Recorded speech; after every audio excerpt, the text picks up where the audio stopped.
Assalamualaikum dan hai, selamat datang ke channel Dev Zaim. Hari ini kita akan belajar mengenai asas Node.js. Tapi sebelum kita belajar mengenai asas Node.js, kita haruslah berkenalan dengan Node.js terlebih dahulu. Jadi pertama, Node.js adalah runtime environment untuk JavaScript. Pada asalnya kita tahu JavaScript hanya boleh dilaksanakan di bahagian pelayar web ataupun laman sesawang saja, dan dia tidak boleh dijalankan atau dilaksanakan luar daripada pelayar web ataupun web browser. Jadi bila anda pasang Node.js di mesin anda, tidak kisahlah sama ada di PC ataupun laptop, anda boleh menjalankan ataupun melaksanakan JavaScript di mesin anda, kerana mesin anda sekarang telah menjadi runtime environment untuk JavaScript.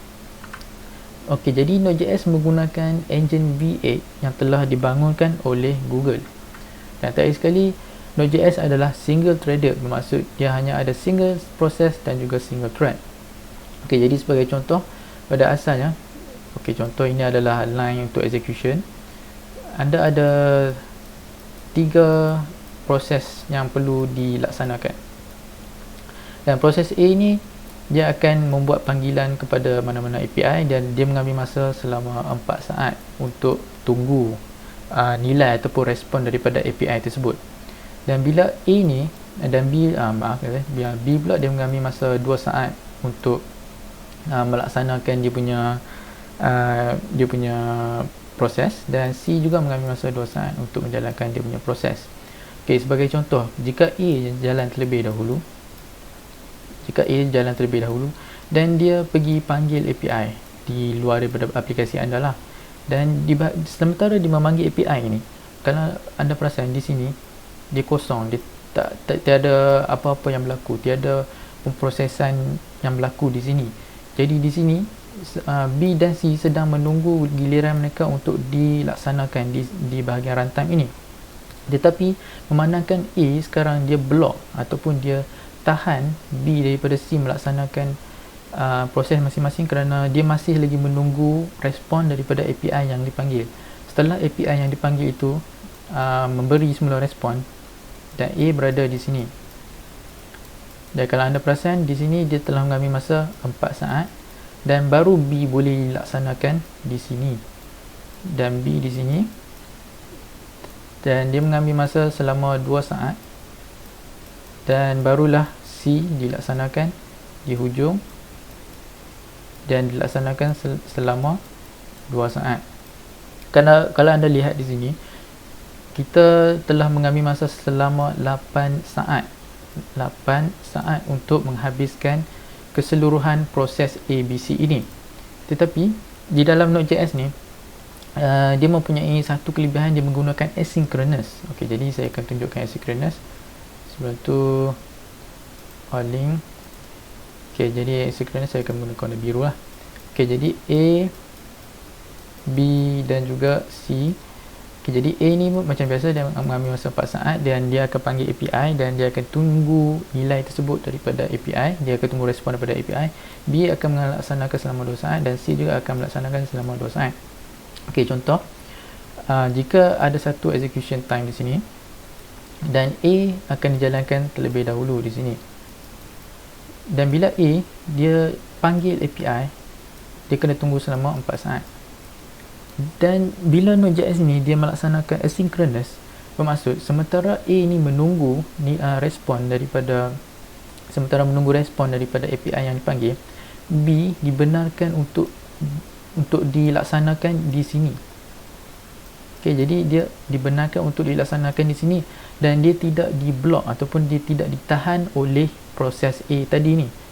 Jadi sementara A menunggu, B boleh jalankan selama 2 saat di sini, dan lepas tu C pun boleh dilaksanakan selama 2 saat. Okey, jadi 2 tambah 2 dah jadi 4 saat kan. Okey, bila dah 4 saat, proses A ni dia kan tunggu API, dia tunggu respon API selama 4 saat kan. Okey, sekarang 2 tambah 2 ialah 4 saat. Okey, jadi dah cukup 4 saat, dia akan kembali semula dan dia akan dapat respon daripada API yang dipanggil.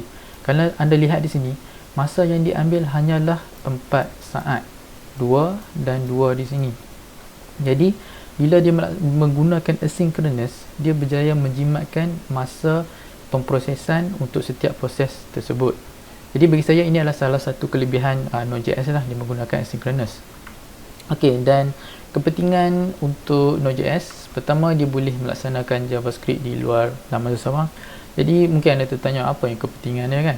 Okey, kepentingannya bila kita boleh laksanakan JavaScript di luar pada laman sesawang, iaitu kita boleh melaksanakan di bahagian mesin kita, tak kisahlah PC atau laptop, kita boleh membuat mesin kita sebagai pelayan. Kita boleh jadikan JavaScript ini sebagai bahasa pengatur caraan server side, yang mana kita boleh serve ataupun kita boleh jadikan sebagai pelayan di mesin kita ini.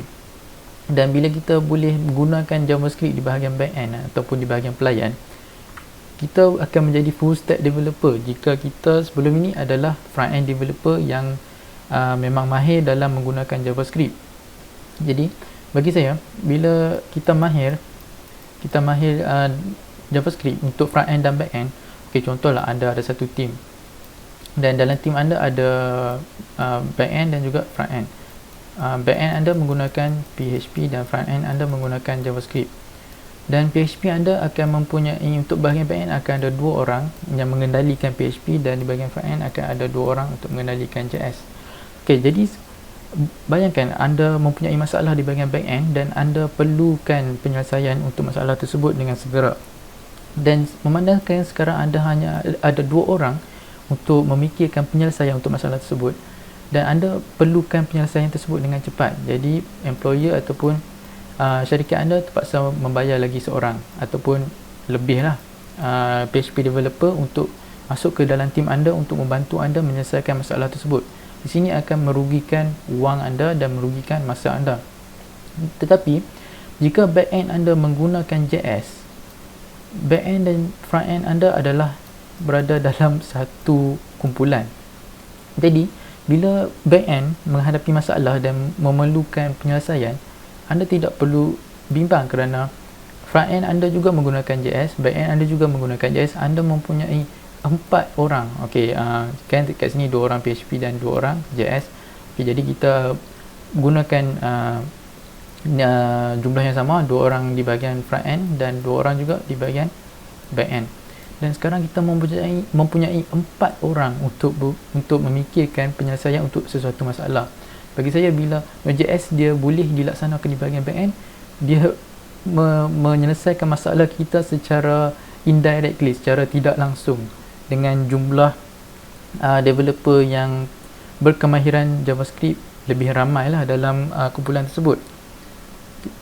Okay, dan terakhir sekali, kegunaan Node.js, pertama kita boleh pasang HTTP, di mana dalam HTTP ni kita boleh host ataupun kita boleh serve aplikasi laman sesawang kita. Dan seterusnya kita juga boleh memasang bekalan data ataupun database. Jadi di sini saya hanya memasukkan MySQL. Sebenarnya kita boleh juga memasang database ataupun bekalan data yang lain seperti PostgreSQL ataupun NoSQL seperti MongoDB ataupun CouchDB.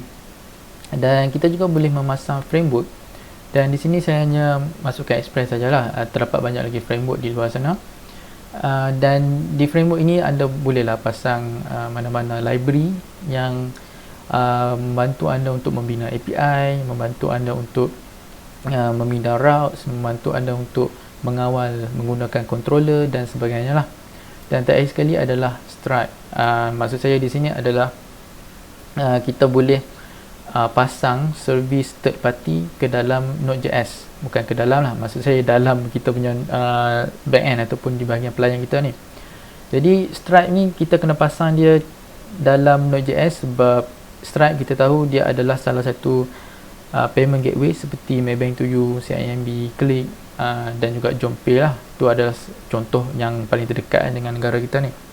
Jadi Stripe ni dia menerima request daripada server, dia menerima request daripada klien, di mana klien tersebut memerlukan, dia perlu hantar API key.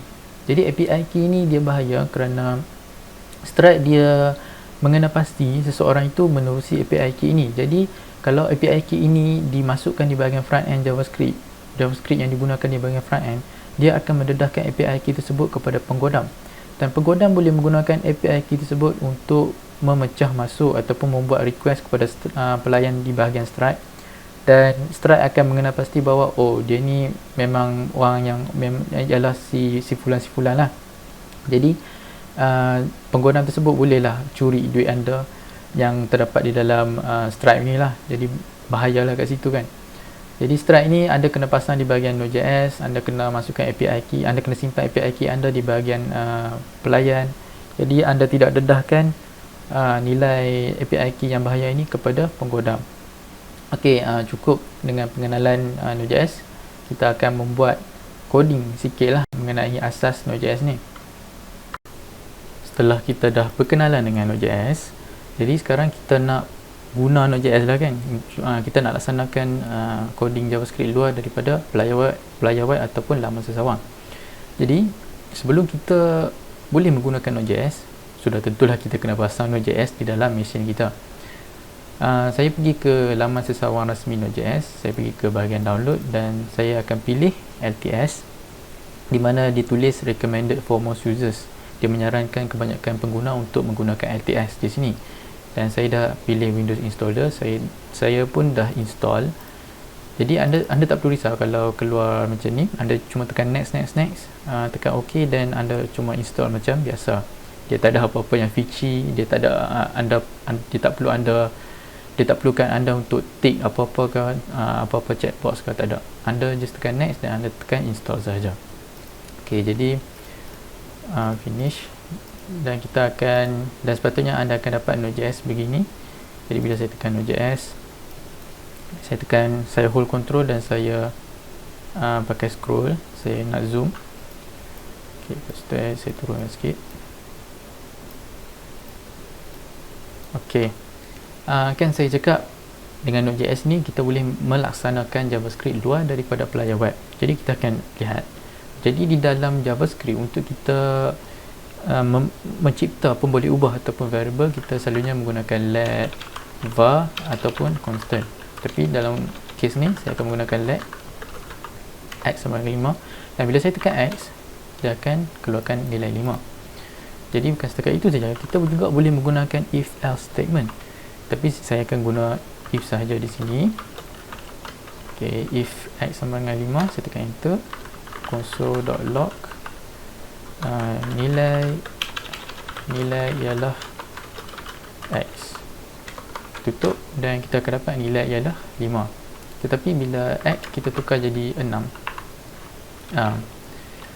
sebelum tu kita buat function dulu, kita buat fungsi. Okay, jadi kita buat fungsi kira nilai. Okay, saya masukkan macam ni, dan if x sama dengan 5, console.log nilai ialah tambah x, tutup kurungan dan tutup lagi. Ok, jadi kalau saya panggil kira nilai dan saya tekan tab, dia akan habiskan ayat yang kita nak, maksud saya dia nak habiskan ayat yang kita nak tulis lah. Jadi dia ada autocomplete punya feature. Anda cuma perlu tekan tab saja bila anda dah nampak dia dah bagi suggestion dalam ayat yang anda nak bina tu. Macam ni, bila saya tekan kira, dia dah bagi suggestion kat sini. Jadi saya hanya tekan tab saja dan kita boleh panggil function dengan memasukkan kurungan begini, dan saya tekan enter, dan dia masih mengeluarkan nilai ialah 5. Tetapi bila saya tukar x menjadi 6, saya kira nilai, tekan tab, dia akan autocomplete dan panggil function, dan dia akan cakap undefined lah. Sebab sepatutnya x bersamaan dengan 5 baru dia akan console.log. Dan kita juga boleh buat array dalam ni, let nilai, let nombor lah. Saya akan buat let nombor 1, 2 dan 3, dan saya boleh menggunakan for loop di dalam ni. Okay, jadi for let I equal to 0 I nombor dot length. Okay, saya tab, dia akan auto complete I plus plus. Okay, dan saya letak kurungan macam ni, tekan enter, dan console.log, di mana untuk setiap pusingan ulangan ini kita akan print I enter, dan saya tutup semula, dan kita akan dapat 1, 2, 3 sama dengan nilai array yang kita dah cipta di sini. Jadi kita dah tengok macam mana JavaScript boleh dilaksanakan atau boleh dijalankan luar daripada player web ataupun laman sesawang.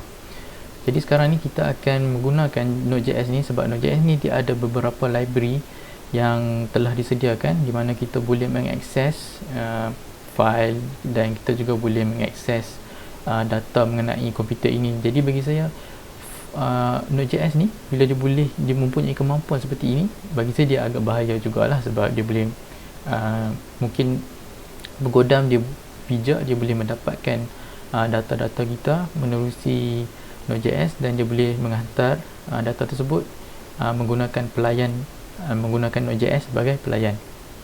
Okey, jadi kita akan open with code, dan di dalam file ini, file Node.js ni saya akan cipta satu file yang diberi nama sebagai index.js. Jadi di dalam index.js tadi, seperti saya cakap, kita boleh akses file di dalam sistem ini, sebab itu nama dia file system. Jadi constant f equal to require fs. Jadi fs ni bermaksud dia file system lah kat sini. Jadi dia boleh mengakses semua file yang terdapat di dalam sistem yang sedang saya gunakan sekarang, iaitu sistem Windows ni, di mana dia boleh akses file-file, termasuk file-file peribadi kita lah. Tapi untuk asas ni saya akan hanya ajar untuk kita akses file Node.js yang sedang kita gunakan sekarang sahajalah. Dan kita boleh buat fs.read file, di mana read file ni bermaksud kita akan membaca file daripada mana-mana file sahajalah yang kita nak baca. Dan untuk memastikan kita berada di dalam, kita menggunakan file Node.js ini, saya akan letak dot dan slash, di mana dia bermaksud current folder ataupun current directory lah. Dan kita akan membaca untuk contoh.txt, dan yang kedua dia akan mengambil callback. Yang pertama parameter dia akan berikan error, dan yang kedua pula dia akan menghantar data yang dibaca daripada contoh.txt. Jadi dia akan membaca kandungan dalam contoh.txt. Jadi di sini saya akan cipta contoh.txt. Di dalam ini saya akan menulis nama saya ialah Dev.im. Jadi saya dah save, saya tutup. Dan if error, jika terdapat error ataupun file di contoh.txt ini tidak dijumpai, maka kita akan console.error dan kita paparkan error tersebut. Jika tidak, kita console.log, kita ambil data yang terdapat di dalam, kita ambil kandungan yang terdapat di dalam contoh.txt dan kita jadikan sebagai data. Dan anda kena ingat kita kena jadikan dia string. Okay, itu string. Sebab tak silap saya, dia bila kita tak tukar menjadi toString ni, dia akan memberikan nilai dalam bentuk hexadecimal. Jadi bila kita dah buat data toString ni, .toString ni, saya dah mulakan terminal sebelum saya buat video ni. Jadi saya akan gunakan terminal ini sahaja. Jadi kita boleh menjalankan coding ini dengan menggunakan node index.js. Jadi anda dapat lihat data kita ialah nama saya ialah Zaim. Nama saya ialah Dev Zaim. Dia dapat data ini daripada contoh.txt di sini. Dan bukan setakat itu saja, kita juga boleh write file. Okey, boleh write file. Sama juga, dia akan mengambil contoh.txt sebab kita nak tulis. Okey, di parameter yang kedua pula ialah data yang kita nak tulis ke dalam file contoh.txt. Jadi saya nak tulis ialah kandungan telah berubah. Dan yang terakhir sekali, dia akan mengambil function callback err, sama juga macam tadi, if err console error err. Okey, sekiranya dia tak masuk ke dalam kenyataan error ini, dia akan tulis berjaya mengubah kandungan. Jadi kita boleh jalankan lagi sekali. Okey, jadi kita dah berjaya mengubah kandungan, dan kandungan telah berubah, dan dia akan, orang panggil override, dia akan membuang nilai yang terdapat dalam contoh .txt dan dia akan masukkan nilai yang baru, iaitu di sini. Dan yang terakhir sekali dalam file system yang saya nak tunjuk ialah fs rename, di mana kita boleh mengubah nama file tersebut. Jadi nama file tersebut, nama file yang lama ialah contoh.txt dan nama file yang kita nak ubah ialah ubah.txt, dan dia akan mengambil callback lah untuk parameter terakhir, dan dia akan mengambil error sebagai parameter, dan kita buat sama juga if error console.error error, dan jika berjaya kita akan tulis nama file berjaya diubah. Okay, rename. Jadi kita node.index.js lagi sekali, dan dia cakap nama saya, nama file berjaya diubah. Okay, dan anda dapat lihat di sini nama file telah pun berubah menjadi ubah.txt.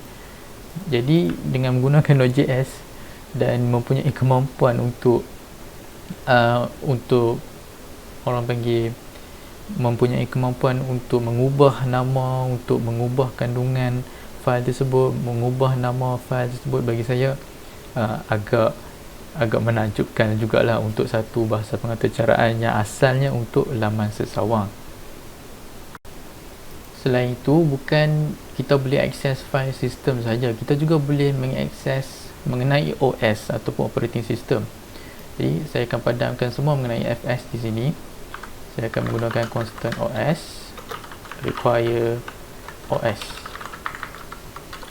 dan anda dapat lihat di sini bagaimana JavaScript dia mempunyai akses yang sangat dalam mengenai kita punya machine. Bagi saya agak menakjubkan jugalah, sebab dia boleh mendapatkan data mengenai operating system kita. Jadi console.log os.cpus. Saya tak tahu lah kena okey betul ke kena macam ni.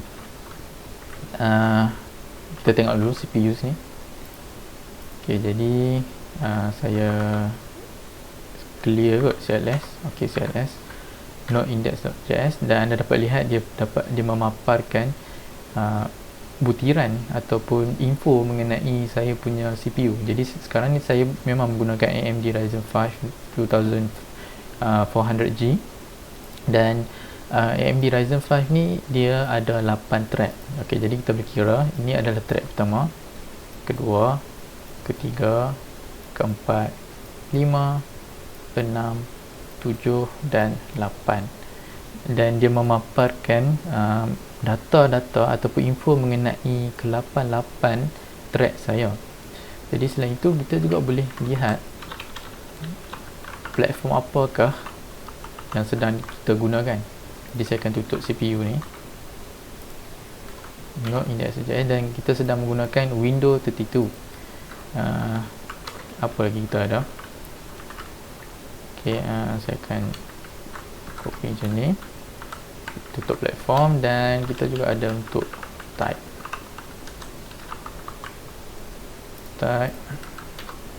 dan kita menggunakan Windows. Dan yang terakhir sekali kita juga ada uptime. Okay, uptime ni dia akan menunjukkan berapa lama mesin kita ni telah hidup lah. Jadi saya rasa saya punya ni agak lama, sebab dari pagi lagi saya tak tutup, sekarang dah malam. Okay, jadi node index.js anda dapat lihat ini 53,000 ni dia dalam unit saat. Jadi kita tahu 60 saat sama dengan 1 minit, 60 minit sama dengan 3,600 saat. Jadi 53,683 ni bahagi dengan 3,600 dan dapatlah jumlah jam yang selama mana mesin yang saya gunakan sekarang ni telah hidup. Okey. Jadi tak silap saya lebih kurang berapa belas jam lah. Mungkin lebih kurang 14 jam lah. Saya pun tak berhenti sangat kira ni.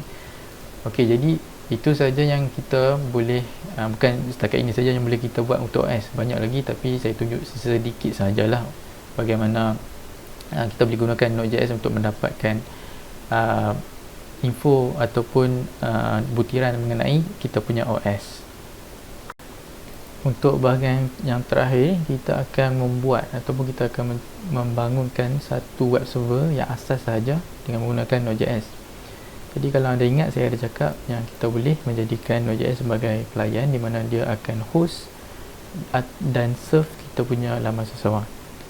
Jadi pertama kita akan menggunakan const http dengan menggunakan require http dengan menggunakan, kita akan menggunakan port 5000 dan kita akan mencipta server di mana server kita ialah http create server, dan di sini kita akan menggunakan function request dan respond. Okey, jadi di dalam sini, di sini kita akan kendalikanlah apa jenis respon yang kita nak berikan kepada pelayan, berikan kepada klien ataupun kepada front end. Jadi kita nak rest.write set header content type text HTML. Okey, jadi dengan menggunakan set header ni, kita nak pastikan jenis respon yang kita akan kembalikan kepada user ataupun kepada klien adalah bentuk HTML. Okay, jadi kita boleh buat rest.send rest.end h1 hello daripada DevZaim. Jadi sekarang ni kita kembalikan, kalau anda perasan, ini saya kembalikan HTML punya tag, orang panggil dalam bentuk HTML lah, kepada klien. Jadi sepatutnya dia akan menerima, dia akan render data ini sebagai HTML. Jadi sebab apa dia render sebagai HTML? Sebab kita dah set di header di mana konten jenis kandungan untuk data ini, untuk respon ini adalah jenis HTML. Okay. Jadi kita boleh juga guna rest.statuscode 200, dan di mana kita akan menjadikan status code untuk respon ini sebagai 200 ni maksud dia ok lah, ok. Dan kita akan listen hasil daripada server yang kita cipta di sini. Ok, jadi kita dah create server dan kita akan listen di port 5000, dan sebagai callback saya nak console.log pelayan sedang berjalan. Ok, jadi anda pergi ke terminal, anda cuba node index.js. ok, dia cakap pelayan sedang berjalan. ok, kita pergi ke localhost 5000 dan anda dapat lihat di sini kita dapat hello daripada DevZaim, dan dia renderkan respon kita ni dalam bentuk HTML. Dan jadi anda juga boleh kembalikan respon ini dalam bentuk lain. Sebagai contoh, anda boleh kembalikan dalam bentuk JSON, tapi sudah tentu akan jadi error lah di sini.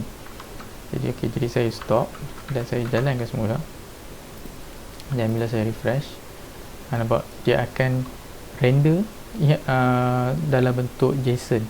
Kalau anda lihat di sini, tag h1 ni dia tidak dijalankan oleh HTML di bahagian klien. Jadi kita boleh lihat tag HTML ini. Jadi apa keistimewaan dengan application JSON pula? Kita boleh cipta satu objek let data. ok, jadi kita akan cipta objek nama DevZaim dan umur 20, kelayakan true contohnya. Dan di bahagian end ni, kita tahu di bahagian end ni kita akan kembalikan data yang kita nak berikan kepada klien. Jadi di bahagian sini anda kena jadikan objek anda sebagai string. Okay, jadi saya akan jadikan sebagai string di sini. Dan saya akan run semula. Saya refresh. Nampak kita dapat data ini dalam bentuk JSON. Kalau saya tak buat yang stringify ni, dia akan kembalikan error kepada kita.